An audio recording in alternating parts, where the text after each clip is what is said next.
Alors, je suis ravi de retrouver des personnes qui étaient là la semaine dernière. Et je suis ravi de faire la rencontre de nouvelles personnes. À l'occasion de cette deuxième conférence Goodwill du mois de juin. Et alors Goodwill, il y a quelques bricoles que je vais répéter de la semaine dernière. Mais Goodwill, ça veut dire deux choses. En anglais, ça veut dire bienveillance. Et ça représente la valeur immatérielle d'une entreprise lors d'une session. Donc moi, dans le cadre de mon métier, l'accompagnement, le coaching, la formation, le conseil, j'essaye d'aider, d'accompagner mes clients en entreprise à développer toutes ces compétences, réputation, le lien avec bienveillance. Tout ce qui n'est pas palpable et tout ce qui n'est pas sonnant et trébuchant, mais qui est très important et qui représente dans certaines mesures 70% de la réussite d'un projet global, le facteur humain. La semaine dernière, j'avais parlé du facteur humain dans sa dimension collective, et aujourd'hui, on va aborder le facteur humain dans sa dimension individuelle. Alors, Olivier Vonneau, je suis, donc je viens de le dire, coach, consultant, formateur en management, communication non verbale, ça c'est un peu particulier en tant que synergologue. En gros, j'analyse le langage corporel, la posture, la gestuelle, les micro-expressions, mais je ne passe pas ma vie à le faire. Voilà, donc faites ce que vous voulez. C'est non, je vais plus rien faire. Donc vous pouvez faire ce que vous voulez. J'analyse aussi la personnalité avec des profils. On va aborder un que je trouvais intéressant tout à l'heure pour essayer de mieux se comprendre. Voilà. Et puis, on va découvrir au fur et à mesure. Je vais aborder un peu, je ne sais pas si vous avez déjà entendu parler de PNL, programmation neurolinguistique. Il y a pas mal de présupposés, de concepts qui sont tirés de cette discipline-là. Donc, je suis coach aussi certifié pro en PNL et enseignant également en PNL. Avec un des premiers enseignants de PNL en France dans la salle, donc je vais essayer de ne pas dire de bêtises, Paul Raymond, qui, alors pour ceux qui étaient là la semaine dernière, a inventé, créé, conçu la méthode que vous avez découverte, enfin en grande partie que vous avez découverte la semaine dernière. Voilà. Et qui, au-delà de cette méthode-là, a inventé aussi d'autres choses qui, un jour, j'espère, sera livré au monde. Ce sera notre boulot. Faites du futur votre meilleur allié, c'est une façon d'aborder, en fait, pas forcément une question de développement personnel, mais comment moi je m'y prends, quel que soit l'âge que j'ai, pour appréhender le futur, mon avenir, ce que j'ai envie de faire, mes projets, le plus en confort, en confiance, en sécurité, en sérénité possible. Voilà. Alors, une petite question pour commencer. À votre avis, quels sont les 2 jours dans l'année où on ne peut strictement rien faire?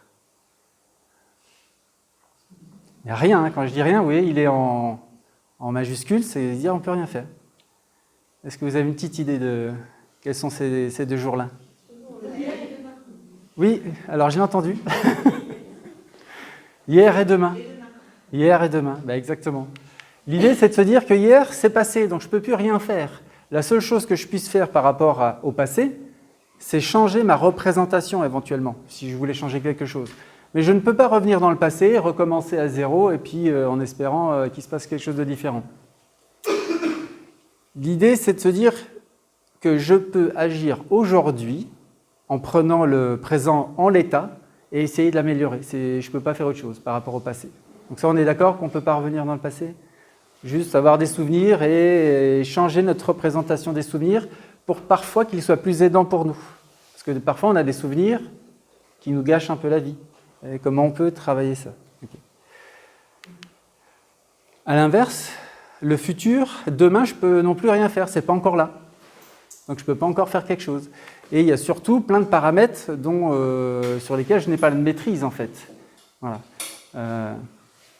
Alors, Abraham Lincoln lui explique, c'est une citation, que le meilleur moyen de prédire l'avenir, c'est de le créer. Il se trouve quand même qu'on ne peut pas prédire l'avenir. Alors peut-être qu'il y a des gens qui croient qu'on peut prédire l'avenir.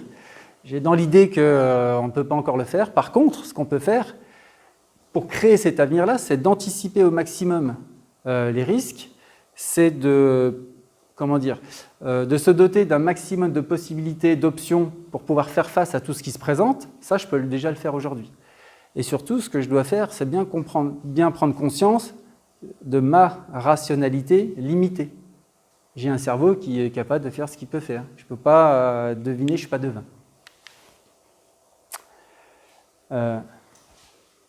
Oui, je me dis qu'il vaut mieux bien serrer ses lacets avant de partir courir.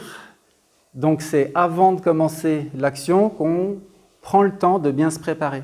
Louis Pasteur disait voilà, la chance sourit aux esprits préparés. Je suis assez d'accord avec ça. C'est comment, avant demain, avant de mettre en place mes projets, comment je fais pour faire monter, grandir ce potentiel de situation pour qu'il soit le plus bénéfique pour moi. Puis une fois qu'il est suffisamment favorable, bon, bah, dans ce cas, je peux me lancer.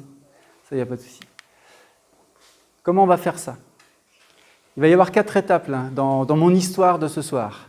On va essayer de se situer, de comprendre un petit peu comment un être humain fonctionne. Donc comment nous on fonctionne, comment vous fonctionnez. Ensuite, on va se dire, bon, ben, maintenant que je sais à peu près comment je fonctionne, qu'est-ce que je veux vraiment? Comment je formule mon objectif? Ensuite, pour avancer, comment je fais pour me libérer de tout ce qui me limite? On a des limites internes, des limites externes, et on peut déjà faire quelque chose avec nos limites internes. Et on finira par voir comment on peut se transformer pour passer d'un état A à un état B, qui va m'aider à avancer. Alors, se situer, allez, on va commencer. Alors, se situer et s'apprécier, c'est pas mal aussi ça. L'idée, c'est déjà bien prendre conscience, d'accord? C'est la première chose à faire dans le changement. Je prends conscience et ensuite j'accepte ce que je suis. On va voir si on peut se valoriser, ce sera encore mieux. Je vais rapidement vous parler de 2 choses, 2 grands mécanismes qui sont communs à tous les êtres humains. Alors, si je ne me trompe pas, on est tous des êtres humains dans cette salle. Si jamais je dis une bêtise, vous me le direz. Okay? On a tous des processus cognitifs. Ça marche? On pense, on réfléchit, on a de la mémoire, on classe de l'information, on décide. Ce sont des processus cognitifs. Jusque-là, tout le monde est doté d'un système de pensée? Je crois. Ensuite, on a ici le physique, c'est le corps. On fait des choses, on dit des choses. C'est le comportement, quelque part. Et on a un 3e élément qui compose l'ensemble du fonctionnement humain, c'est les ressentis, les émotions, ce qui se passe à l'intérieur. Parfois, on les ressent, ces émotions-là. Parfois, on les fige, parfois, on les exprime, parfois, on les canalise, parfois, elles font ce qu'elles veulent. Mais on a tout ça. Alors, on est 7 milliards d'êtres humains sur Terre, mais on est 7 milliards à avoir des tailles, d'accord, de cercles différents. On n'a pas les mêmes. Il y a des gens, on se dit, ouais, ils sont très, très dans l'émotion tout le temps. C'est-à-dire certainement que leur cercle ici doit avoir beaucoup plus de poids par rapport aux autres. Vous voyez? Et ce qui est intéressant aussi, c'est que ces 3 éléments-là sont interdépendants, tout le temps, en permanence. Alors, là, c'est pareil.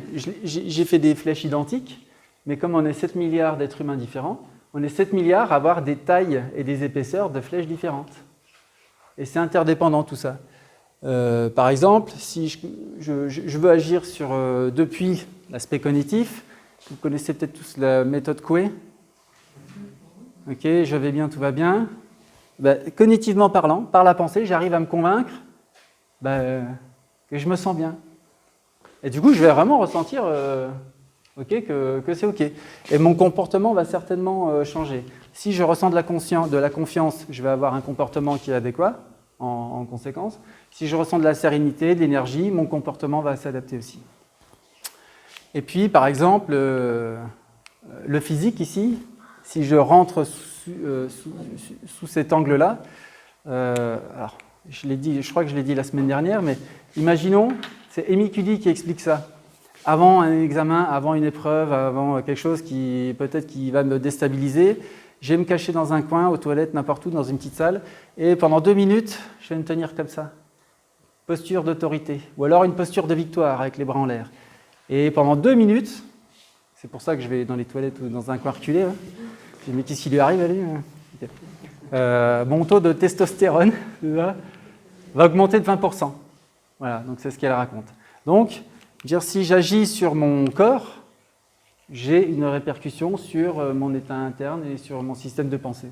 Et je sais que je vais y arriver à cet examen-là. Okay, ça, ce sont les 3 éléments fondamentaux qu'on utilise.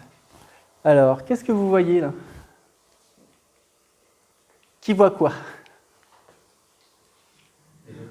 Des notes de musique. Des skieurs. Mince alors. Oui, en fait, ce sont des skieurs, mais qui ressemblent, l'image ressemble à une portée en fait, de notes de musique. Ah, ben, on a au moins un musicien dans la salle. Bonjour Audrey. Et l'idée, c'est de se dire que tout ce que nous vivons dépend de notre système de perception. Ça veut dire que, d'abord de perception. Alors, moi, personnellement, je suis daltonien. Donc, je ne vais pas voir, neurologiquement parlant, j'ai une capacité de voir les couleurs qui est un peu moins performante que quelqu'un qui ne l'est pas. C'est pas si grave que ça. De temps en temps, je m'arrête au feu vert, mais voilà, c'est pas bien gênant. On a aussi, une fois qu'on a, pris de l'information sur une situation, on va classer ces informations. Donc, je vais interpréter ce que je vois. D'accord ? Bon, ben, j'ai vu, alors je ne sais pas pourquoi Julien a vu des notes de musique. L'idée, c'est ça. Et ça, cette interprétation, on utilise tous 3 mécanismes pour pouvoir le faire. On a une tendance à généraliser les informations. On dit que c'est toujours pareil. Okay. On a tendance aussi à distordre la réalité, d'accord, à donner un sens qui n'est pas juste.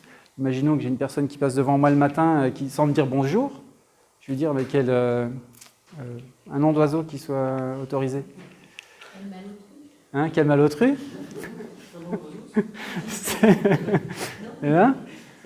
Et par contre, peut-être je pourrais me dire, peut-être il vient d'apprendre une sale nouvelle. Il va juste dans son bureau pour essayer de régler ça et après il revient frais dispo pour dire bonjour à tout le monde. Et moi, l'interprétation que je fais de ce que je vois va changer aussi ce que je ressens. Soit il m'énerve, quel malotru, soit c'est pas grave, je reste serein, il doit avoir un truc à régler d'urgence, il vient de crever des 4 pneus, il doit aller chercher ses enfants à 16h, c'est la dernière fois qu'on lui autorise un retard, il a autre chose à penser que de dire bonjour, il faut qu'il règle sa situation. Et après, il va revenir. Donc moi, mon état d'esprit va aussi m'aider à jouer là-dessus. Et en fonction de ce que je ressens, de la colère ou de la sérénité ou du calme, mon comportement va changer. Oui. Vous parlez de 3 mécanismes, donc la généralisation, la distorsion de la réalité. Oui, pardon. L'omission. On va croire que c'était fait exprès, celle-là. La suppression d'informations. Ça veut dire que si, dans 3 mois, on se revoit dans un autre endroit et que je vous demande quelle était la couleur du mur devant vous, derrière vous, combien de volets étaient ouverts, combien de volets étaient fermés, vous allez me dire, j'en sais rien, quoi. C'est pas vital comme info. Tout ce qui n'est pas vital, on va avoir tendance à mettre ça ailleurs que dans notre conscience. Merci beaucoup. Alors parfois, mon comportement me convient et parfois il ne me convient pas. Donc je peux aussi prendre la décision d'adapter ce comportement en fonction du contexte. D'accord ? Alors ce qui est intéressant, c'est que moi j'ai la main sur tous ces paramètres. Ma façon de voir les choses, ma façon d'interpréter les choses, de gérer mes émotions, de prendre des décisions, mon comportement. D'accord ? Donc ça c'est intéressant. J'ai du pouvoir quand même sur moi, mine de rien. Parfois on l'oublie, mais on en a énormément. Et j'ai certainement aussi le pouvoir de faire de ma vie un cercle vicieux ou un cercle vertueux. Imaginons que mon comportement me déplaise ou que l'issue de ce qui se passe ne me convienne pas. Je dis, c'est toujours pareil, quoi. Ça ne changera jamais. Ok, là, c'est le cercle vicieux qui va tourner en boucle. Si je me dis, tiens, dans mon comportement, j'ai raté quelque chose, je suis arrivé en retard la semaine dernière. Mais c'était dans un contexte bien précis. C'est pas tout le temps. Je n'arrive pas en retard à chaque fois, enfin, je suis arrivé qu'une fois en retard, du coup. Mais ça veut dire que dans un contexte donné, avec les dispositions que j'avais sur le moment, c'est seulement dans ce cadre-là que j'ai raté quelque chose. C'est pas tout le temps. Et auquel cas, je me dis, alors si je change un ingrédient, je vais pouvoir, moi, adopter un comportement différent, qui se rapprochera de ce qui me convient. Vous voyez ? Donc là, j'ai la main là-dessus. Et ça va dépendre de deux choses, l'intention que j'ai et l'état d'esprit que j'ai. Imaginons que mon état d'esprit soit un peu moribond, morose, je vois la vie en gris ou en noir. Je vais avoir tendance à percevoir dans la vie tout ce qui m'indique que la vie c'est noir et que c'est de la... Okay ? Par contre, si j'ai une tendance à me dire ouais, j'ai un état d'esprit qui est plutôt joyeux, je vois la vie en rose, je vais avoir tendance à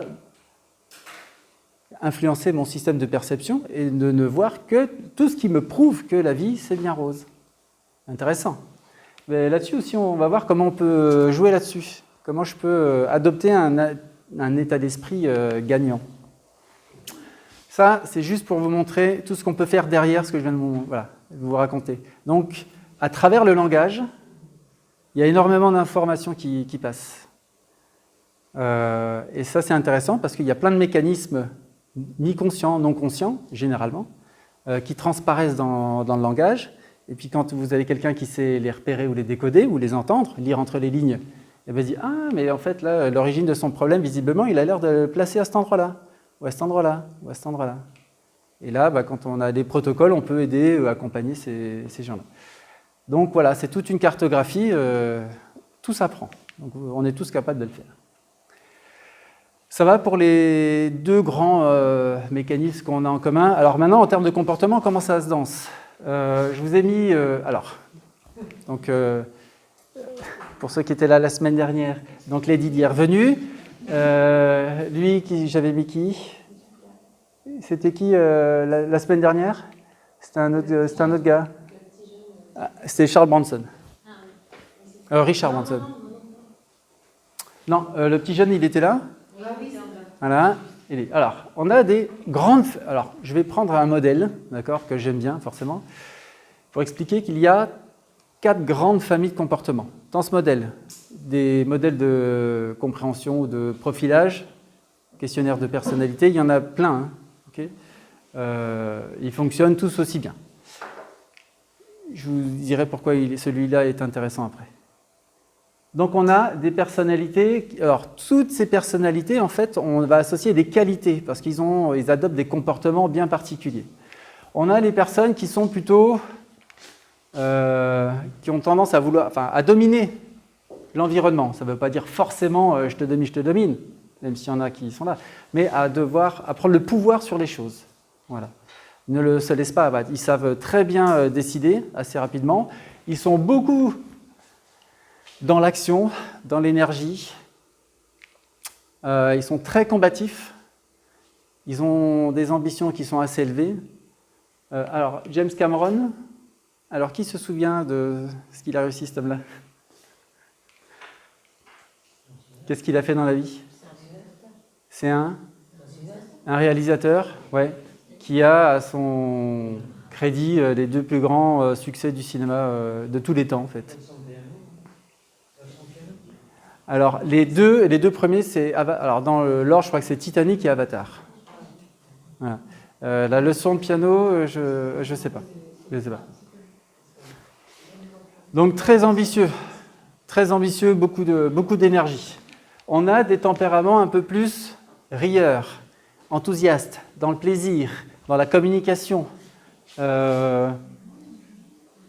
Ces 2 tempéraments-là, d'accord, sont très intuitifs. C'est-à-dire qu'ils n'ont pas besoin de beaucoup d'informations pour prendre leurs décisions. D'ailleurs, il en faut très peu. Et quand nous, on est analytique en face, on a envie d'expliquer les choses dans le détail, et eux nous disent « Non, c'est bon, arrête-toi là. Ça me gonfle déjà. » Voilà. Mais il faut que je te donne de l'info ? Non, on n'a pas besoin. Et ça ne sert à rien de leur en donner, de toute façon, à un moment, ils n'écouteront plus. On a des personnes plutôt fiables, calmes, très tournées vers les émotions des autres plutôt que les leurs. D'ailleurs, les leurs elles vont plutôt avoir tendance à les ruminer, les laisser dans un coin. Pour la coopération dans une entreprise, dans un club de sport, ces personnalités-là sont très intéressantes. Très intéressantes. Elles sont capables de faire beaucoup de tâches, les unes après les autres, mais de manière tranquille. Par rapport à des stratèges comme Bill Gates, qui sont aussi capables de faire beaucoup de tâches, les unes après les autres, et de manière très précise, très rigoureuse. Là, c'est la stratégie, c'est la méthode, c'est la rigueur, c'est le discours précis. Il peut paraître un peu froid aussi. En termes d'émotion, je vais vous faire... Ici, c'est des caricatures. Hein. Imaginons que cette personne-là n'ait que des qualités rouges. Les couleurs sont là, que des qualités rouges. Si une émotion arrive, c'est toc toc toc, bonjour, qui est là, l'émotion. Allez, dégage. C'est une faiblesse en fait. C'est considéré comme une faiblesse. Les siennes et celles des autres. Alors parfois, on peut avoir un discours un peu incisif. On ne se pose pas de questions, on ne fait pas dans le détail hein, souvent hein, à ce moment-là. Ici, si l'émotion arrive, c'est toc toc, c'est l'émotion. Eh bien, écoute, viens, entre, on va directement sur la terrasse, on va boire un coup. En plus, il fait beau, c'est génial. Après, on fait une petite partie de cricket, de ce que tu veux. Enfin, c'est la fête. Ici, on a une façon de gérer les émotions beaucoup plus calme. C'est-à-dire, entre, émotion, viens t'installer. On fait le tour de la maison, comme ça tu sais où tu es, tranquille. Après, on s'installe dans le canapé, moelleux, un petit thé bien sympa, au coin du feu. Vous voyez le confort ? Voilà. Et puis, ici, avec Bill Gates, on a plutôt une gestion des émotions. On se dit, alors, toc, toc, toc, c'est l'émotion. Alors, écoute, viens. Ok, dans le placard de l'entrée, et moi assez rapidement. Après, il ne l'a pas rejetée. Par contre, il essaie de la maîtriser, de la canaliser hein, dans l'armoire, hein, parce que pour lui, c'est dangereux. Il ne sait pas ce qu'il va faire avec. Le problème, c'est qu'à un moment, le placard de l'entrée, gonfle et ça peut craquer. On a toutes les qualités en nous. On a tout ça. Mais on ne les utilise pas de la même manière, tous. On ne les utilise pas au même moment, on ne les utilise pas dans les mêmes contextes, et on a parfois aussi des qualités ou des couleurs qu'on privilégie par rapport à d'autres. Okay ? Tous les profils sont bons en soi. On ne peut pas dire « Ah là là, je suis comme ça, moi ». Non, c'est tant mieux. Ça t'a certainement servi à plein de choses dans ta vie, en fait, d'être comme ça, de penser que tu es comme ça. On n'est pas une couleur. On n'est pas deux couleurs. On adopte des comportements qui mobilisent des qualités qui sont associées à des couleurs. Donc on a tout ça en nous. Ça, c'est important. Et ça nous permet de mieux nous comprendre, du coup de mieux comprendre les autres. La seule question qu'il faut se poser, c'est est-ce que mon comportement est aidant ou est-ce que mon comportement est limitant pour moi ? Est-ce que j'active la bonne couleur en fait ? Est-ce que j'active la bonne qualité ? Si j'ai besoin de rentrer dans l'action, de me dynamiser un peu, et que je n'active pas les couleurs du rouge, d'accord ? Il me faut du résultat ici. Si je commence à vouloir jouer sans me préoccuper du résultat, ça ne va pas le faire. Si je me dis, bon, là, je vais avoir du mal à prendre des décisions, oui, mais là, il faut trancher parce qu'il faut y aller, quoi. Okay ? Et là, je serai très attaché à la manière de faire, la tâche. Comment je m'y prends ? Il faut faire comme ça, comme ça, comme ça. Et lui, il dit, non, mais là, tu as un projet, c'est pour demain, il faut aller vite, quoi. Tu n'as pas le temps de réfléchir à tout ce que tu dois. Ok. Quel comportement, quelle qualité j'adopte ou je mobilise en fonction de mon contexte, de mon environnement et de l'objectif que j'y ai, en fait. En famille, au travail, dans la voiture, on n'est pas pareil. Jamais. On adopte en fonction du contexte des comportements différents. L'idée, je me dis, est-ce que ça m'aide ou est-ce que ça ne m'aide pas ? Alors, juste, pourquoi il est intéressant ce modèle-là ? Parce que parfois, on a une idée de notre caractère profond, qui, voilà, oui, dans cet exemple, il est assez, assez pétillant, assez rayonnant, très jaune. Hein. Et en fait, on voit que pour s'adapter à son environnement, et ben en fait, ces indicateurs de pensée ici, de pensée, partent dans le rouge, beaucoup plus rationnel. Okay, que son indicateur d'action ici devient beaucoup plus lent qu'avant, et que sa gestion des émotions devient plus centrée sur lui-même et sur les autres. Et ça, si je ne regarde pas de près, je ne peux pas le savoir. Et c'est très important d'avoir connaissance de mais quelle est ma capacité ou ma façon de m'adapter à mon environnement. Parce que imaginons que, que ce système de pensée-là qu'il a mis dans le rouge, c'est surtout pas ça dont il a besoin dans ce contexte-là, bon, bah, il fait une erreur. Voyez ? Après, la question qu'on peut se poser, c'est, il fait un grand écart, en fait, à chaque fois. Combien de temps il va durer comme ça, à sortir de sa zone, entre guillemets, de confort ? Je passe. Alors, parfois, à outrance, les bonnes qualités. Un peu trop d'énergie, peut-être ? Ok, il faut que j'aille vite au bureau, là. Ok, poussez-vous de là. Ici, c'est la règle. Il faut mettre un casque. Eh ben, je vais mettre un casque. Il n'y a pas de problème. Ici, on voit, ça tourne en rond, là. On a du mal à se sortir de sa réflexion. Mais il adore réfléchir, lui. Il a du mal un petit peu à sortir de ça. Et puis, lui, les règles, je joue avec. Hein. C'est bon. Vous voyez ?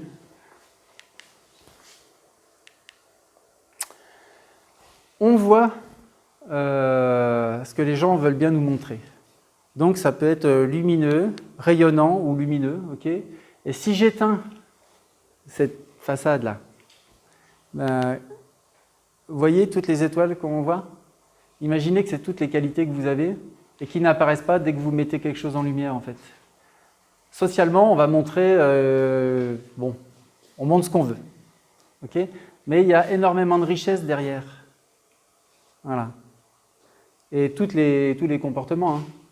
Même le fonceur, là, tout à l'heure, il a énormément de richesse.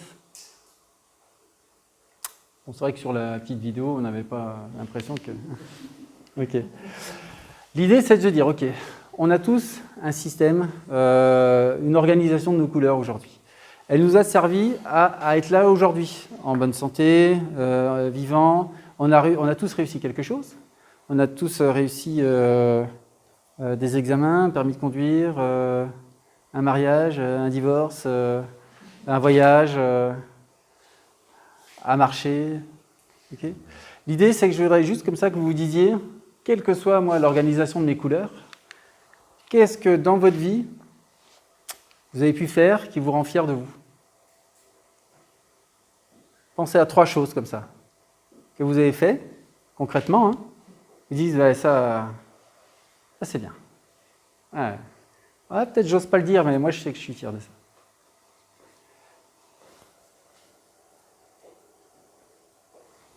Vous pensez déjà quelqu'un en a déjà 3 ? Sans le dire, hein. Ouais. Vous pourrez, après, je vous laisserai après le temps de réfléchir à ça. Mais vous en avez forcément au moins 3. Voilà. L'idée, c'est de se dire, tiens, après, voilà, une fois que je me suis dit, oui, je suis fier de ça, peut-être que je peux améliorer quelque chose. Peut-être que j'ai un nouveau défi, je ne sais pas comment m'y prendre, mais il faut que j'améliore quelque chose pour pouvoir avancer. Ouais, parce que j'ai un projet, là, il n'est peut-être pas encore suffisamment clair, mais si je change quelque chose chez moi, je vais peut-être pouvoir y arriver. Okay ? Ça, peut-être aussi, vous pouvez avoir conscience de ça. Et de vous suggérer, en fait, une piste d'amélioration, comme ça qu'on dit. Okay ? Et je voudrais aussi finir sur... Prenez conscience d'une qualité forte, un état d'être qui vous plaît chez vous. Ça, c'est un gros plus. Hein. Qualité d'être. Je suis aidant, astucieux, calme, charismatique, communicatif. Je vous donne des exemples. Accessible.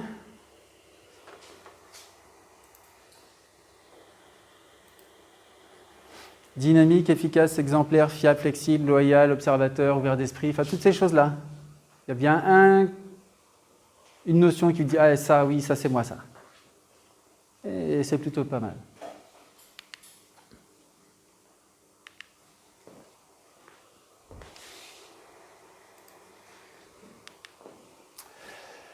C'est bon pour le situer?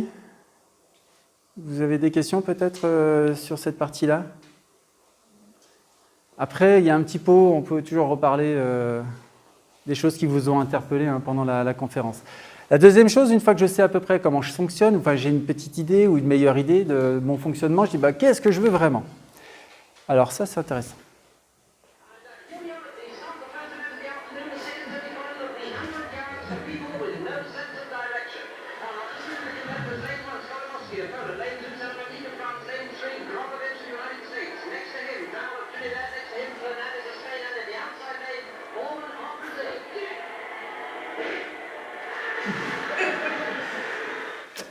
Ah bah ouais, parce qu'en fait, si je ne sais pas où je vais... Alors je crois que c'est Sénèque qui expliquait qu'il n'y a pas de vent favorable à celui qui ne sait pas où il va. C'est Sénèque, oui. Et ça veut dire que si je ne sais pas où je dois aller, le vent il peut pousser de n'importe quel côté. En fait, je mets la voile en perpendiculaire et puis j'avance, quoi. Par contre, là, ce que ça me fait comprendre, c'est que je dois savoir où poser ma cible, en fait. Où est-ce que je vais? Alors ça, comment se le formuler?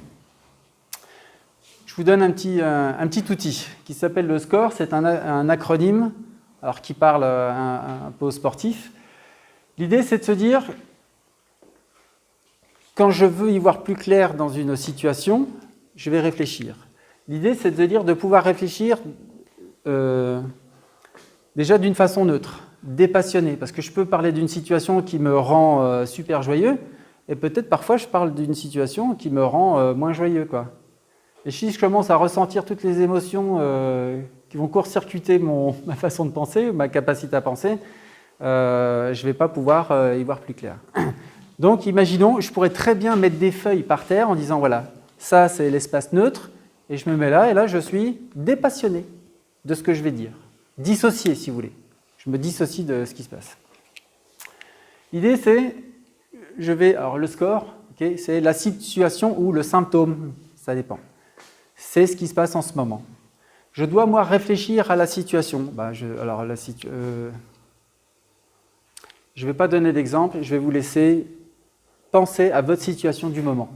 Comme ça, je n'interfère pas sur ce qui se passe en vous. Okay? Vous êtes dans une situation en ce moment. Et cette situation, et peut-être il y a une cause.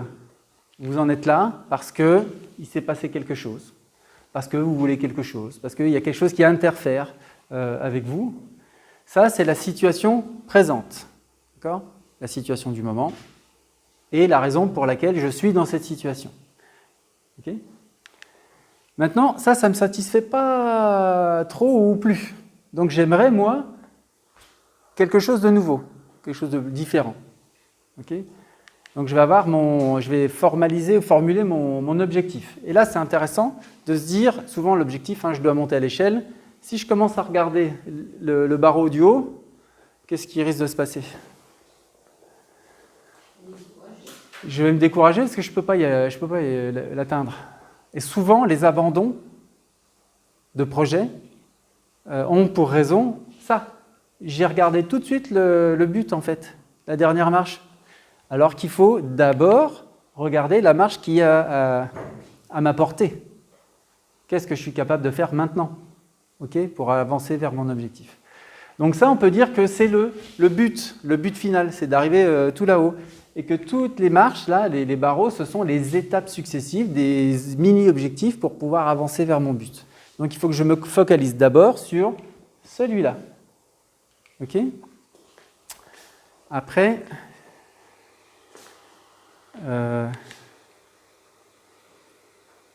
voilà, c'est ça.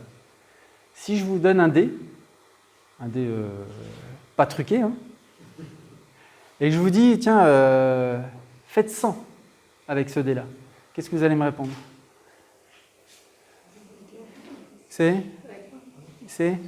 Pardon, ça peut être long. Ah, c'est pas possible surtout de faire 100 avec ce dé-là. Par contre... Je vais dire, tu connais déjà le... Non, ça va pas sembler impossible. Mais non, en fait, tu as raison. Si je vous dis, tiens, alors pardon, on s'est tutoyé. Parce qu'on se tutoie, en fait.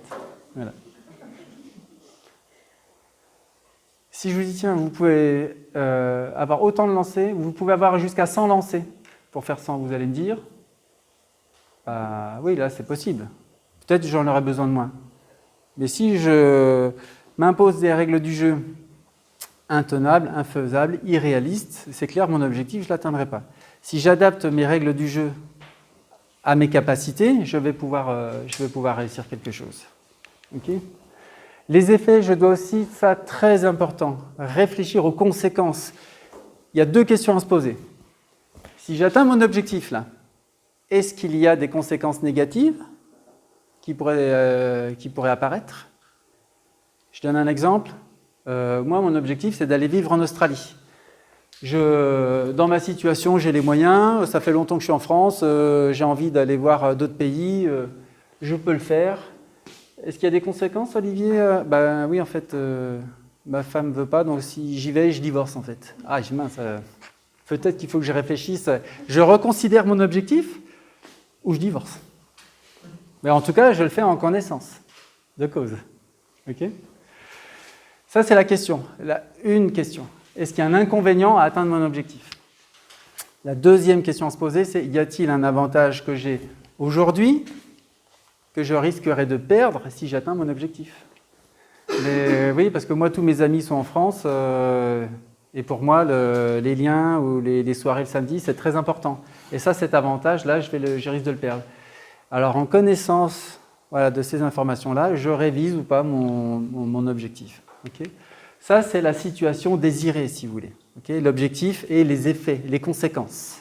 Très important. Et pour passer de l'un à l'autre, c'est ce qu'on appelle le changement, tout simplement. Okay. Je suis je suis sur le point A et je veux aller au point B.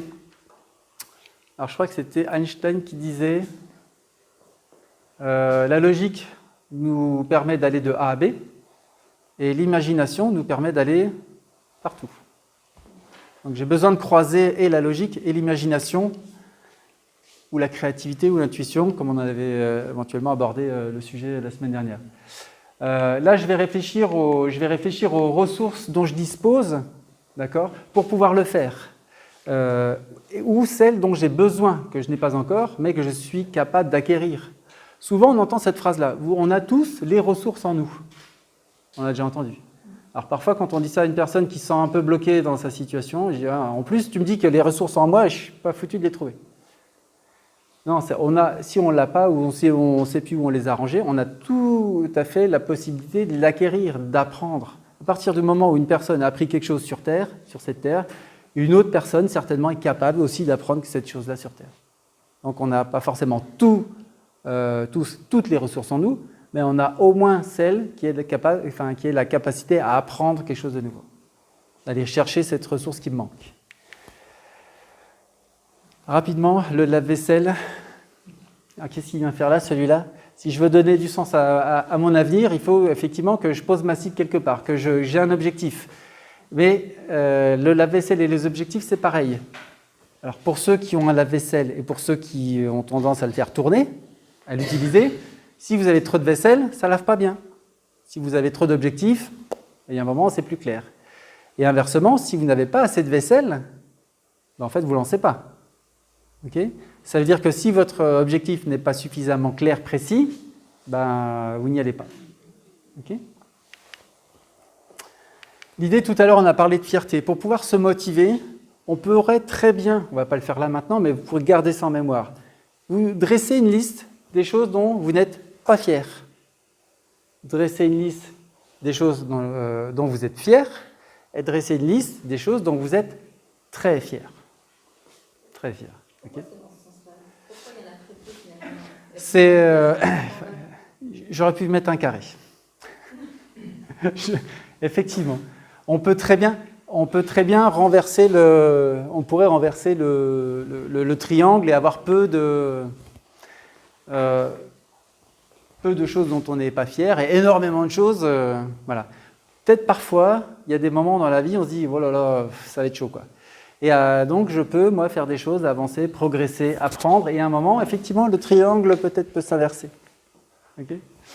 L'idée, c'est de commencer ici, à essayer d'améliorer des choses dont je suis déjà fier.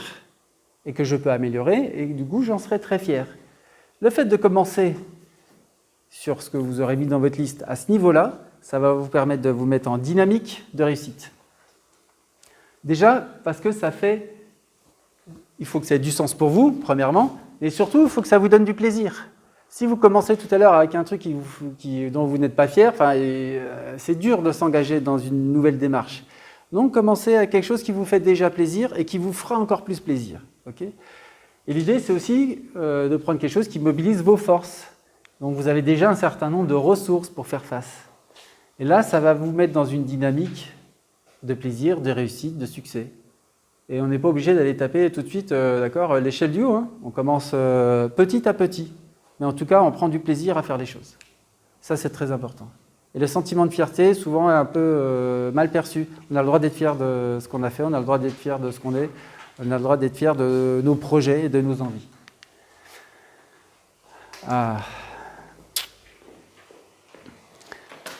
Alors, là, on va aborder un sujet très, très, très important. Intéressant et primordial, en fait. Primordial. Souvent, on se pose un objectif en disant « je voudrais qu'on soit plus sympa avec moi ». Je voudrais que mes enfants rangent leur chambre. Je voudrais qu'un tel soit plus gentil avec moi. Et là, en fait, je suis en train de mettre un objectif sur quelqu'un d'autre. Et ça, on est d'accord que sois gentil, sois confiant, bouge, ça ne marche pas en fait.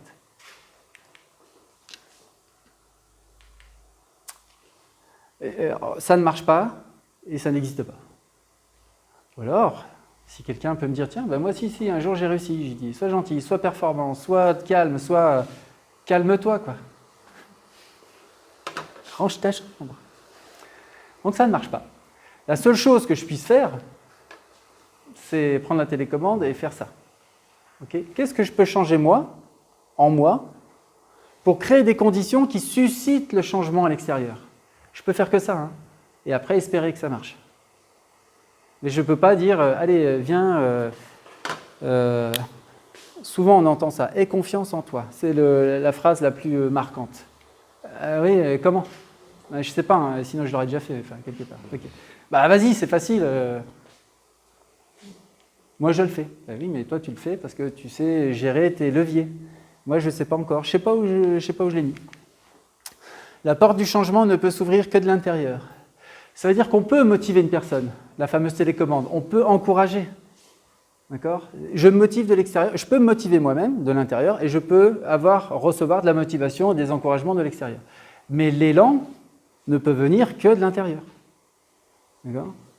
Parce que si l'élan vient de l'extérieur, c'est si on me pousse ou si on me tire. Et ça, c'est pas pérenne. Il y a quelque chose qui ne va pas. C'est que tous les éléments ne sont pas encore bien en place pour que je puisse le faire par moi-même. Et c'est très important, j'allais dire, de se poser, de prendre le temps, mais comment ça marche à l'intérieur ? De quoi j'ai besoin ? Ça j'en ai besoin. La dernière fois que je l'ai utilisé, c'était dans quel contexte ? Mais oui, et puis j'essaie de revoir en fait comment j'ai pu réussir dans ma vie, des choses dont j'ai besoin maintenant ou dont j'ai besoin demain. Parce que parfois on oublie aussi ça. Qu'on a un projet, on ne sait pas comment s'y prendre alors qu'on l'a déjà réussi plein de fois, mais on l'avait oublié. Se libérer. Donc on s'est situé, on s'est orienté, ok ? Et maintenant l'idée c'est de dire il faut qu'on réussisse à se libérer de nos limites. Alors, qu'est-ce que vous voyez ? Alors, je suis désolé pour le grain du dessin est un peu... il n'est pas très très net, mais j'ai pas mieux encore. Qu'est-ce que vous voyez sur cette petite vignette ?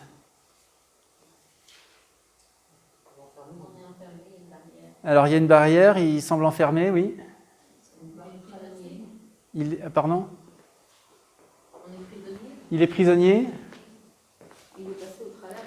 Il veut passer au travers, ouais, et ça le met en colère parce que visiblement il n'y arrive pas, ouais, il s'énerve un peu. Là, au milieu, là, on a l'impression qu'il est un peu dépité, quoi, comme s'il était découragé. Oui, il dépense beaucoup d'énergie. Alors, je passe à la suivante. Ah, bah oui. L'idée du lâcher-prise, c'est pas forcément un signe d'abandon de quelque chose. Le lâcher-prise, c'est prendre du recul pour pouvoir laisser une situation reposer, en fait. Après, on a alors déjà, qu'est-ce qu'on voit? Parce que du coup, il s'énervait tout à l'heure, mais qu'est-ce qu'il pourrait faire déjà là? Qu'est-ce qu'on découvre là? C'est qu'il y avait d'autres chemins. Bah, qu'il y avait d'autres chemins. Qu'est-ce qu'on découvre aussi? Qu'il n'est pas du mauvais côté. Qu'il n'est pas du mauvais côté. Ah oui, s'il veut aller de l'autre côté, visiblement, il voulait aller du... Bon, en même temps, on a l'impression que c'est aussi joli là. Et que lui, il voudrait aller de ce côté-là. Qu'est-ce qu'il pourrait faire pour aller de ce côté-là? Contourner. Il l'a lâché? Ah oui, il l'a lâché en fait. Parce que visiblement, hein, enfin, je ne suis pas maçon, mais il n'y a rien qui la tient. Je dis ça, mais il y a des mecs qui font des travaux en bas de chez moi. Et ils étaient dans le béton toute la journée. Donc je vois bien que là, ça ne tient pas, qu'il n'y a rien pour tenir. Donc... Oui, en fait, tu peux le lâcher. Souvent, on dit lâcher prise. Je reprends une image que Paul a eu la gentillesse de me faire découvrir tout à l'heure. Si je lâche prise, là, qu'est-ce qui se passe? Ouais, il risque de casser, et puis j'en ai besoin. Là, surtout qu'il m'a aidé quand même à pas mal de choses, même si j'en ai plus besoin là, visiblement. Mais là, alors, par contre, je peux aussi lâcher prise comme ça. Et lui, lui, il n'est pas cassé. Il va pouvoir jouer son rôle de... Comment on appelle ça? De stylo à diapo, d'accord, avec quelqu'un d'autre. Moi, il ne me satisfait plus, mais il va pouvoir jouer son rôle ailleurs. Okay. L'idée, c'est de se dire, vous pouvez imaginer déjà aussi toutes les aides que vous n'avez pas données, ou que vous aviez envie de donner, les coups de main, ou les services, ou les choses, ou les projets que vous avez arrêtés en cours de route. Et en disant, parce qu'il y a un moment, vous sentiez que vous aviez une limite, ou alors des, des empêchements mineurs. On va appeler ça comme ça. Okay. L'idée, en fait, qu'ils viennent lester en fait, vos envies, ils viennent les lester, là. D'accord? Alors, quelque chose encore de très important. Parce que même si à un moment, on a l'impression qu'on s'auto-sabote, qu'on s'auto-leste, d'accord? Nous, on est une montgolfière, on a envie de s'évader, et puis qu'on a des poids, là, des fois, il y en a tellement, on ne sait même plus où ils sont. Mais derrière tout comportement, il y a une fonction utile. Ça veut dire que si un jour, j'ai eu besoin de mettre ce poids-là, c'est qu'il y avait une bonne raison. Peut-être que ça soufflait trop fort le jour-là, et que j'ai dû, moi, me sécuriser quelque chose. Okay, j'en ai plus besoin aujourd'hui, mais j'ai oublié de l'enlever ou j'ai oublié de le redonner. Parfois, on se dit pourquoi je ne veux pas lâcher prise. Parfois, j'ai investi tellement de choses que je ne vais pas m'arrêter maintenant. Ou alors, je me dis, ouais, ce n'est pas encore le moment. Je ne suis pas prêt. Ou alors, il faut que ça soit mieux. Enfin, il faut que ce soit parfait. Et je sais que si je me lance, ce ne sera pas parfait. Ben, je peux lâcher prise ou ramollir cette croyance qu'il faut que ça soit parfait ou que je serai parfait. Je peux lâcher prise. Okay. Je peux, on parlait du passé tout à l'heure, passé futur, je peux lâcher prise certaines choses du passé. Souvent, c'est ça. Hein. Ah, j'en peux plus, quoi. Tu sais, c'est le poids de plein de choses. Je vais prendre le temps, je vais me poser, je vais sortir mon sac à dos et je vais le mettre et je vais regarder dedans. Et souvent, quand on regarde dans son sac à dos, on se dit tiens, mais c'est pas à moi ça. Ça fait des années que je porte un truc qui est pas, c'est pas ma pierre. Et purée, qui c'est qui m'a mis ça dans mon sac à dos? Alors des fois, je me rends compte, il y a son nom dessus. Okay, puis des fois, je sais pas, elle est anonyme. Mais moi, j'ai pris la pierre. Alors peut-être qu'elle a eu son intérêt un jour, si tu veux, par grand vent. Ça m'a permis de rester stable, mais à un moment, c'est trop, quoi. Donc peut-être qu'il y a des choses que je peux laisser sur le côté. Et c'est pareil, cette pierre, elle a joué un rôle. Je ne vais pas l'envoyer valdinguer. Peut-être, je peux me permettre, c'est une métaphore. Hein. Tu as fait ton travail de pierre qui est malourdi, là. Maintenant, je te pose dans un endroit sympa, vite à vite caillou, quoi. Et moi, je vais vivre ma vie à moi. Alors, ça, c'est pour imaginer sur quoi on pourrait lâcher prise aussi.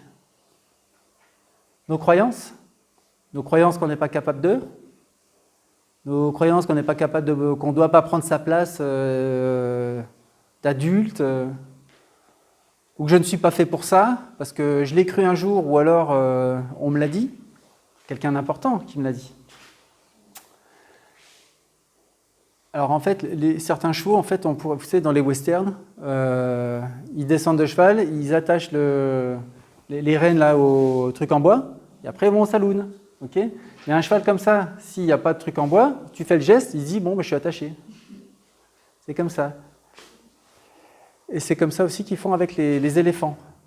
Les éléphants, ils ont un truc à la patte avec un piquet, un peu plus grand que celui-là. Okay, pourquoi ils apprennent ça quand ils sont petits? Parce que quand ils sont grands, bon, ben, il fait un pas de côté et puis le piquet, ils veulent. Donc souvent, ça vient, les croyances sont nées il y a très longtemps. Okay. Et ce qu'il faut bien comprendre, c'est qu'aujourd'hui, on est devenu adulte, on a appris plein de choses. Donc ce que j'ai cru intéressant ou utile à un certain âge, où on m'a imposé, peut-être aujourd'hui, je peux voir les choses un peu différemment. J'ai des ressources pour faire face à ça. Okay. Et ouais, il n'est pas nécessaire de souffrir pour apprendre. L'idée, c'est, à un moment, si on ne lâche pas prise, on en a plein le dos. La fameuse maladie du siècle.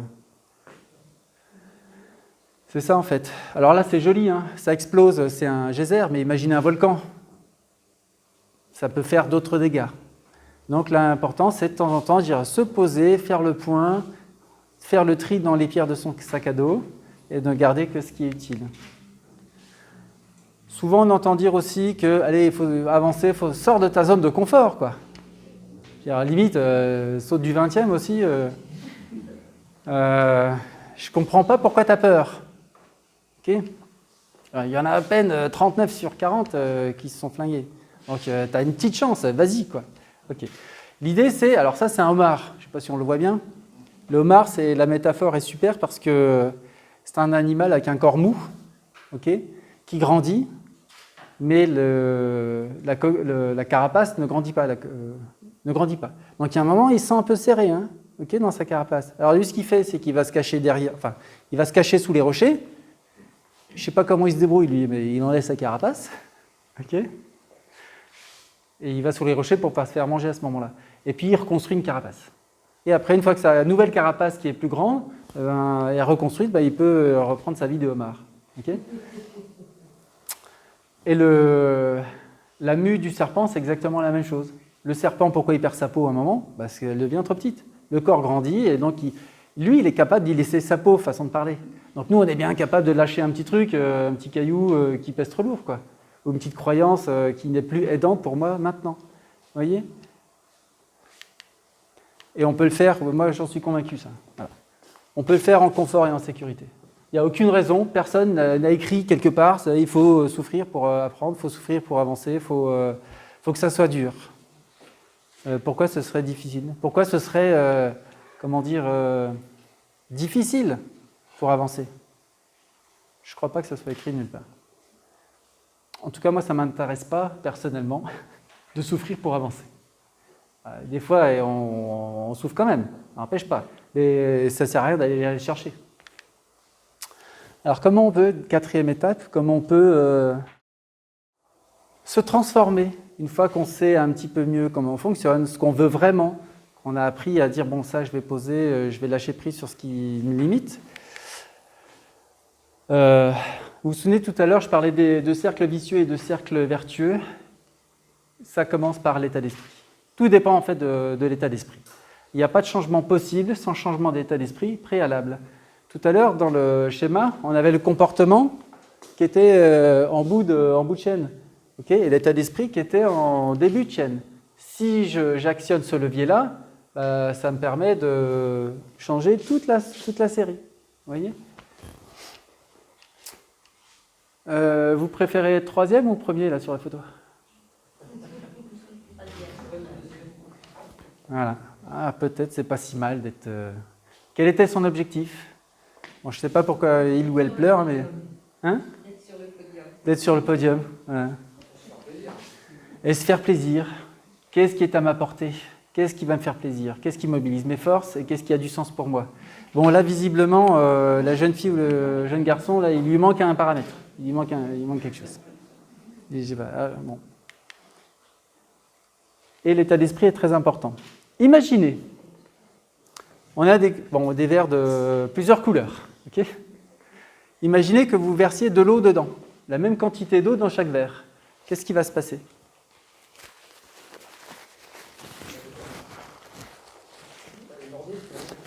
ça, ça va déborder. Alors, pas plus que le bord. Ça va se diluer un peu et ça va garder en fait la même couleur. Le vert orange va rester orange, le vert bleu ou violet va rester bleu ou violet. Bah non, du coup, ça c'est... Bon, bah, vous avez compris. Donc ça c'est... Je vous fais confiance. Et là-bas, rouge ou rose, voilà. L'idée c'est de se dire, imaginez votre état d'esprit. Ça c'est votre état d'esprit. L'état d'esprit du lundi, du mardi, du mercredi, de quand vous voulez. Okay. Et tous les éléments, les événements que vous allez mettre, d'accord, dans votre verre, là, il va prendre la couleur de votre état d'esprit. C'est un peu ce que je disais tout à l'heure. Je vois la vie en rose, tout va devenir rose, quoi. Après, c'est chacun choisit la couleur qu'il a envie de voir.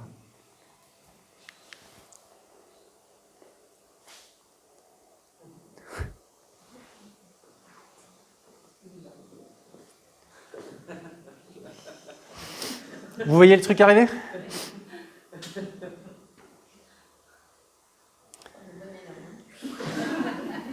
Alors, parfois ça marche pas du premier coup. Ok, ce serait bien, mais bon, c'est pas gênant. L'idée, je vais vous parler de l'attitude mentale en un scoop. Le scoop, c'est un acronyme aussi. Ok, ça c'est super aidant. Pensez succès plutôt qu'échec. Ok, même les petits succès. Souvent, ceux-là, on les néglige trop. D'accord ? Alors qu'ils remplissent notre coffre, notre chambre, tout notre espace. On en a plein des petits succès comme ça. Et nous, souvent, on dit mais alors, il faut qu'on ait celui-là. On a dans la salle un recordman du monde, donc il y a une coupe qui est peut-être encore. Si vous voulez lui poser des questions, comment il a fait dans son état d'esprit pour pouvoir avoir ce record du monde, vous poserez la question à Julien qui est au fond là-bas, qui est allé très très haut dans les airs avec un paramoteur. Enfin, qui est allé le plus haut d'ailleurs, du coup, dans les airs. Voilà. C'était en juillet, oui c'est ça, c'était en juillet il y a 2 ans. Pensez succès plutôt qu'échec, d'accord ? Je n'ai pas besoin de me souvenir de tout ce que j'ai raté dans la vie pour pouvoir avancer. Par contre, je me dis, si je commence à me focaliser sur tout ce que j'ai réussi, alors là, c'est quand même plus plaisant. En tout cas, ça va me nourrir mon plaisir, ma fierté, ma satisfaction, etc.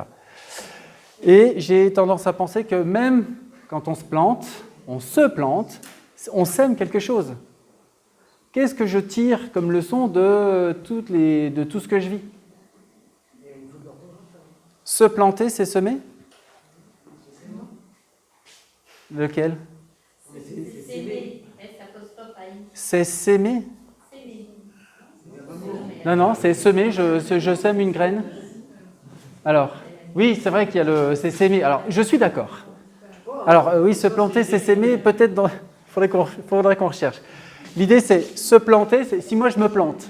Alors, je me plante de haut, d'accord ? Je suis comme une crêpe. Okay. Je me dis que même moi, comme une crêpe, ça va faire pousser quelque chose. Déjà, je sais faire une crêpe. Déjà. Voilà.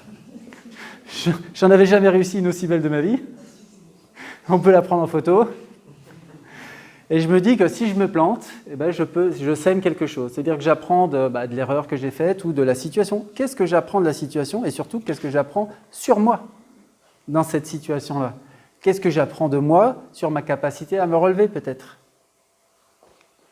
Le problème, il y a une phrase, c'est pas moi qui l'ai inventée, mais une phrase qui dit c'est pas le nombre de fois où on tombe qui est important, c'est le nombre de fois où on se relève qui est important. Il faut toujours se relever une fois de plus, quoi.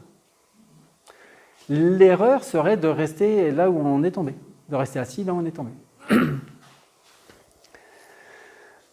La deuxième chose, c'est de penser comment plutôt que pourquoi. Là, ça va aller très vite. Hein.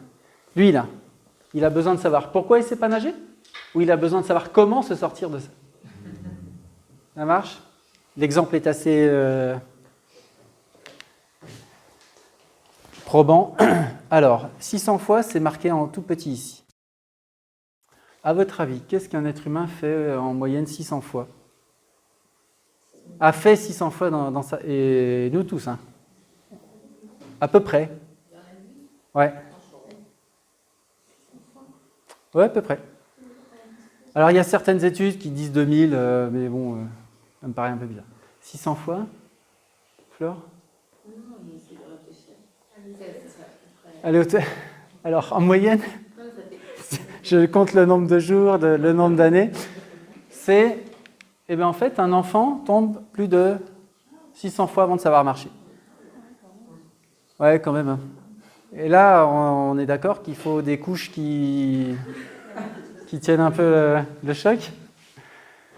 La question, c'est maintenant, je dis, tiens, qu'est-ce que vous seriez prêt à retenter pendant 600 fois avant d'abandonner ou avant de réussir?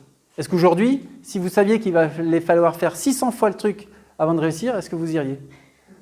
Une petite tendance à penser que non. Et pourtant, on ne s'était pas posé de questions à l'époque. Parce qu'on avait un objectif qui avait l'air important pour nous. Ça veut dire que si à un moment on a un objectif, on y va. Peu importe le nombre de fois, le nombre d'erreurs, le nombre de chemins détournés qu'on va prendre. S'il est vraiment important pour nous, s'il a vraiment du sens pour nous, s'il nous fait plaisir et qu'il mobilise nos ressources, allons-y. Peu importe le nombre de fois. Et c'est pas parce que le copain il va faire 400 fois et l'autre 3 fois que moi je vais me sentir dévalorisé parce que j'ai fait 600 000 fois. Je fais ce qui me plaît, quoi. Okay. Alors qu'est-ce qu'elle vient faire là, elle? Des fois, on a des... Alors, ça dépend d'où elles viennent, comment elles ont été cultivées, mais on prend une clémentine, une mandarine, une orange, on enlève un bout, et puis, il y a un mini bout qui s'arrache, quoi. Oh là là, il va falloir y passer des heures, et des... D'accord? Et pourtant, on y va jusqu'au bout de cette orange. On veut la manger. Donc, il y a plein de choses sur lesquelles on pourrait persévérer, et surtout nourrir notre patience. Il y a peut-être quelque chose qui, aujourd'hui, vous vous dites, sur quelque chose sur lequel vous vous dites, tiens, j'y arriverai pas. J'y arriverai jamais. Je suis pas fait pour ça. Est-ce que vous avez déjà dit ça? Ou peut-être vous, alors surtout ne dites pas quoi maintenant, mais peut-être vous le dites encore sur certaines choses. Je n'y arriverai jamais. L'idée, c'est de dire, ok, prenez juste un instant et prenez conscience de ce que vous ressentez quand vous vous dites, tiens, ben, j'y arriverai jamais ce truc-là. Il peut y avoir plein d'émotions différentes. De la déception, du désespoir, de l'incompréhension, de la colère, du doute, plein de choses. Maintenant, ce que je vous invite à faire, c'est, tout en gardant cette phrase-là en tête et puis ce que vous ressentez là, c'est de vous dire, pour l'instant,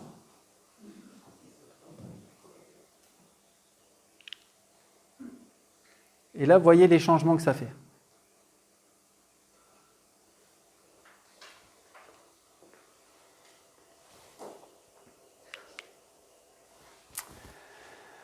Alors, quand on parle du comment, on parlait des ressources tout à l'heure.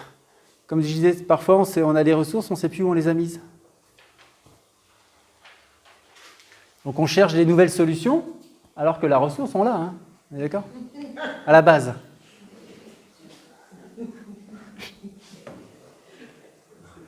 Donc on a beaucoup plus de ressources qu'on ne croit.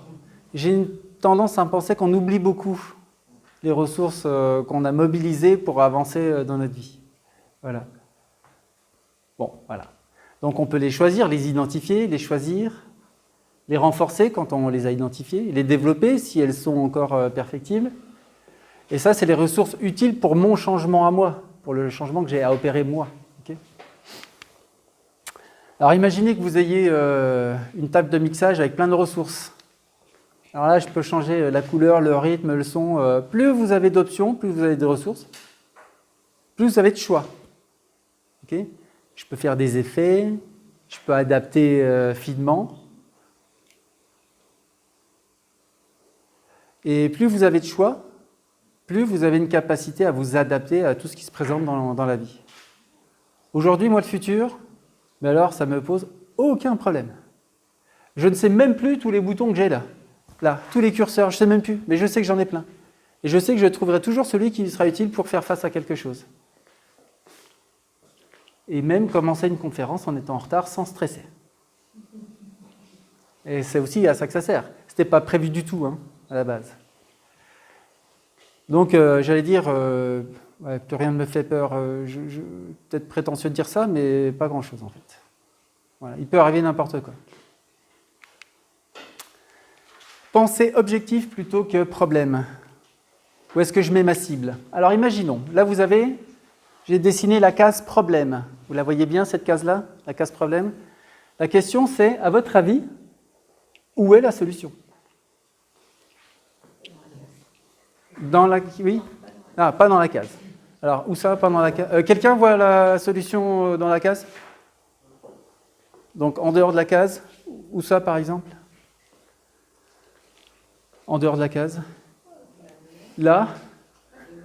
Devant? En fait, partout? Ouais, tout autour, en fait. Partout, en 3D, sauf dans la case problème. La solution n'est pas dans le problème. Dans la case problème, il y a les éléments du problème. Ils sont tellement là qu'ils fonctionnent bien et c'est ça qui pose le problème.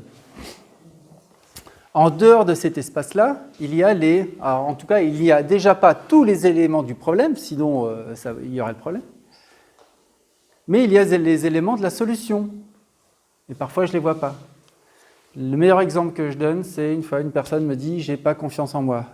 Jamais, depuis que je m'en souviens. J'ai jamais eu confiance en moi. J'ai dit, ok. Là, je me dis, donc là, c'est j'ai jamais confiance en moi, hein, jamais.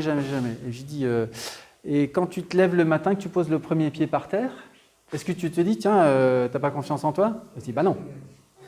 Ah, donc c'est pas tout le temps. Donc là, quand la personne pose son pied par terre le matin, il y a les éléments de la solution. Qu'est-ce qui se passe? Qu'est-ce que tu te dis? Qu'est-ce que tu imagines? Qu'est-ce que les gens, s'il y avait un martien, qu'est-ce qu'ils verraient? Comment tu te comportes? Et là, il faut faire réfléchir la personne sur ce qui se passe au moment où le problème ne se manifeste pas. Vous voyez? Et c'est là qu'on a les solutions. Il faut creuser l'espace solution et pas forcément creuser l'espace problème. Alors, si je creuse l'espace problème, je vais devenir expert du problème. J'adore, je pourrais en parler des heures. Okay. Est-ce que j'ai des solutions? Ben non, moi je suis expert du problème. On ne veut pas tout faire. Okay. Alors moi je ne suis pas expert de toutes les solutions, je suis d'ailleurs expert d'aucune de vos solutions. Par contre, moi je suis expert de la recherche de solutions. Quel que soit le tempérament, le comportement, James Cameron, Lady Di ou peu importe. Si je focalise mon attention sur le problème, je ne vois pas la solution. Donc lui, il va rester là longtemps. Voilà. Ah oui. Ça, c'est... Enfin, ouais. Parfois, le problème persiste. Donc, je vais essayer de le détricoter un peu. Parce que c'est un petit peu ce que j'ai dit juste avant. Détricoter, ça veut dire, dans la situation, qu'est-ce qui pose problème et à qui? Parfois... alors oui, tiens, la définition d'un gros problème. Qu'est-ce que c'est la définition d'un gros problème? Un gros problème. Oui? C'est relatif? Ouais. Ça pourrait. Un gros problème, c'est un petit problème, regardez de trop près. Ok, alors des fois, on est dans une relation d'aide, on aide la personne à tendre le bras, et puis il dit non, je sais pas, laisse-moi tranquille. Bon, là, je ne peux pas faire grand-chose. Ce n'est pas son moment, en fait, de régler son problème. Visiblement, ça lui permet quelque chose qu'elle ne pourrait pas faire si elle voyait un petit peu le reste. Donc, on détricote. Qu'est-ce qui pose vraiment problème dans la situation et à qui, en fait? Voilà, déjà, quand on se pose ces deux questions, c'est le début d'une... On commence à relativiser un petit peu les choses et à prendre un petit peu plus de recul. L'avant-dernière chose, c'est bientôt fini, c'est penser utile plutôt que vrai ou faux. Est-ce que j'ai besoin de savoir si ça, c'est vrai ou faux? Est-ce que j'ai besoin de savoir si je dois croire en moi, je dois croire dans le cosmos, je dois croire en Dieu? Ce n'est pas la question. Pas de savoir si c'est vrai ou faux. La question, c'est de savoir si c'est utile pour moi ou pas. Donc, si je décide de croire dans le cosmos, bon, si je dérange personne, je fais ce que je veux. Si je décide de croire dans le carrelage brun ou noir, ou je sais pas, eh ben, je décide de croire dans le carrelage brun. Si ça m'aide, je pourrais passer pour un rigolo ou un mec bizarre. Mais si ça m'aide, qu'est-ce que ça dérange? Donc, est-ce que c'est utile ou pas pour moi? Ça, c'est la bonne question. Est-ce que ça bloque ma situation ou est-ce que ça débloque ma situation? Ça marche? Donc on a vu ici penser succès plutôt qu'échec, penser comment plutôt que pourquoi, penser objectif plutôt que problème et penser utile plutôt que vrai ou faux. Et le dernier, pour finir le scoop, c'est de penser possibilité plutôt que limite. De quoi je suis, qu'est-ce qui est possible de faire plutôt que qu'est-ce qui va m'empêcher direct de le faire. Et parfois, on se dit ouais mais je ne vais pas être à la hauteur, je suis trop petit pour pouvoir réussir ça. Alors si vous vous sentez trop petit pour réussir certains de vos objectifs, essayez de dormir dans une chambre fermée avec un moustique et voyez si la taille... Donc on est capable de réussir quelque chose malgré sa taille. Okay. Et pour l'anecdote, juste imaginez que ce moustique-là se pose sur votre partie intime. C'est là que vous comprenez que tout ne se résout pas avec la violence. Avec la violence. Ça, c'est Retour vers le futur, l'overboard. On croyait que c'était... c'est impossible. On a tendance à penser que c'est impossible. Okay. Donc ça, c'est impossible. Mais par contre, ça, on arrive à le faire. C'est un train qui avance sur un champ magnétique. Donc ça veut dire que ce qui était inimaginable peut-être il y a encore des années, aujourd'hui, il faut que je me concentre sur qu'est-ce qui peut être possible. Okay. Donc peut-être qu'un jour, l'overboard, ça sera bon, quoi. On va peut-être l'avoir. Et là, les Chinois sont en train de créer ils vont bientôt lancer un train qui va encore plus vite que le Mach-V. Et puis après-demain, pourquoi pas. Il y a un moment, si je me laisse pas rêver un petit peu, voilà.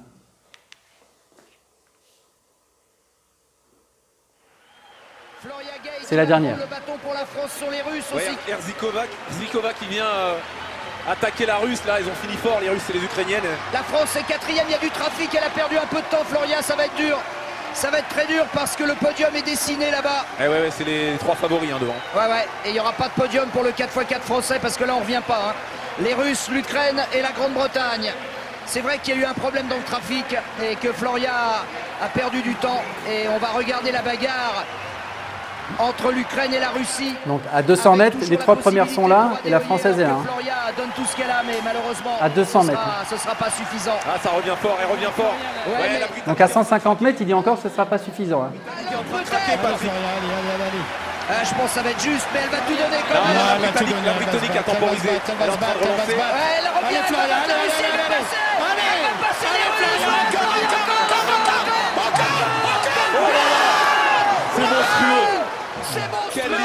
Quelle ligne droite. Mais il n'y a pas que la ligne droite. Et donc je vais frissonner à chaque fois que je la passe en fait. Ce truc, c'est quand même incroyable, quoi.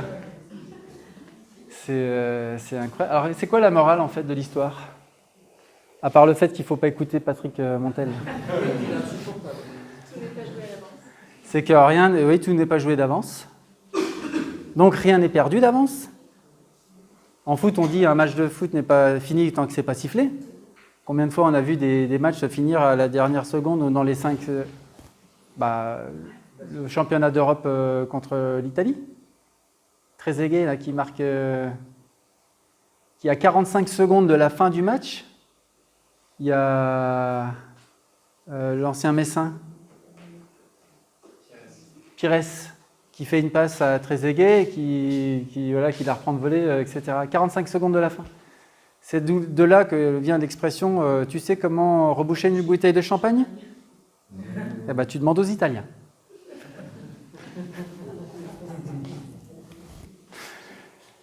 Donc de ne pas écouter les paroles qui ne sont pas aidantes pour nous.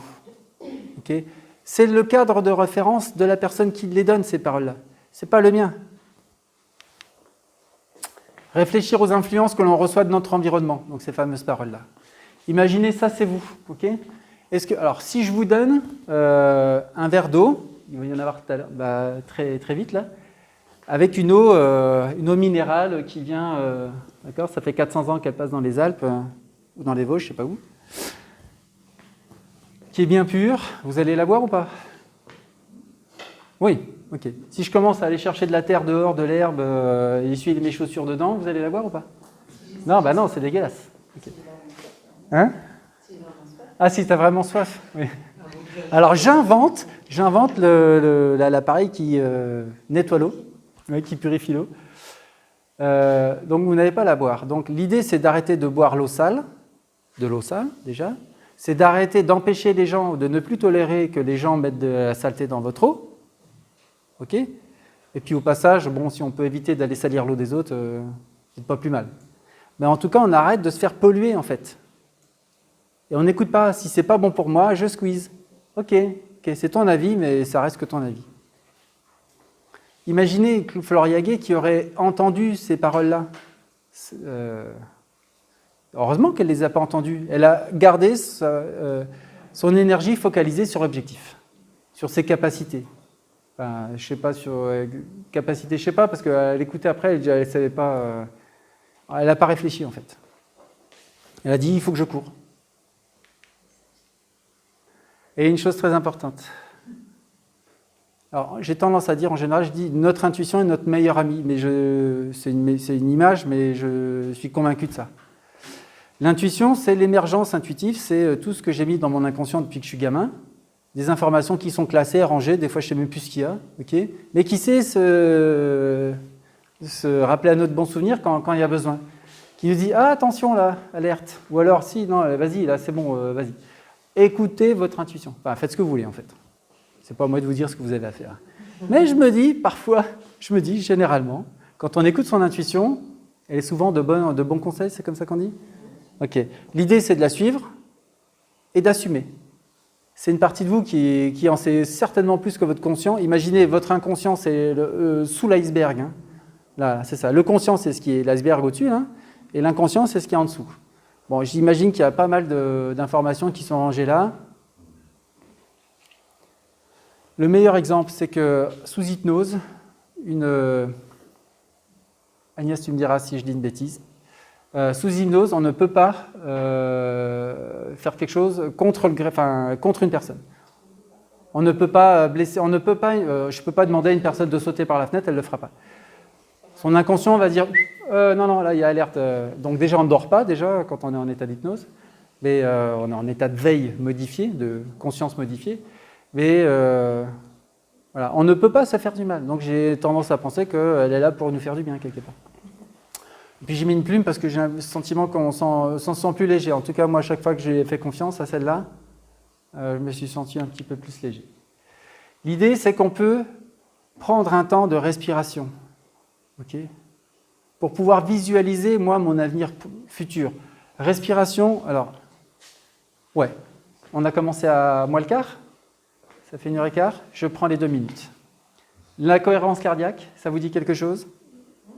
Cohérence cardiaque, en gros, c'est si 3 fois par... Alors peut-être je vais dire une bêtise, mais 3 fois par jour, pendant 3 minutes ou pendant 5 minutes, je vais inspirer sur 5 temps. J'inspire et j'expire sur 5 temps. Ok ? 5, 5. Si je fais ça pendant les fameux 21 jours, ça va rééquilibrer un petit peu le bon fonctionnement de mes organes. Alors si un médecin, peut-être il expliquera ça mieux que moi, mais l'idée c'est ça.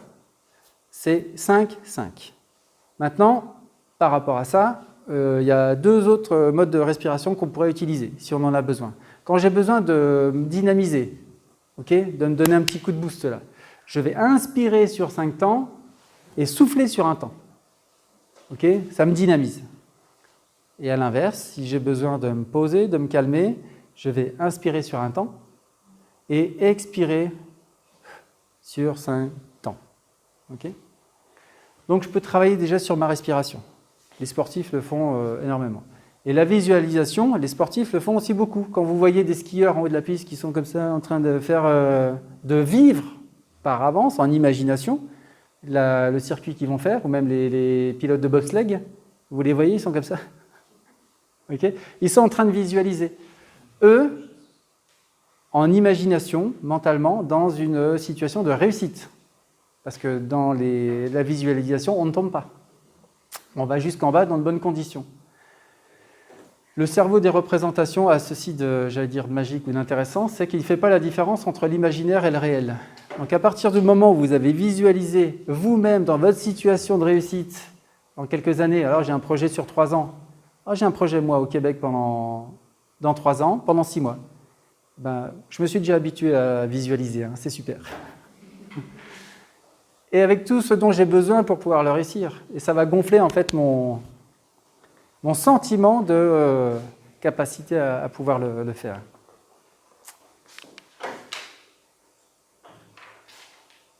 Voilà. Je vais m'arrêter là-dessus.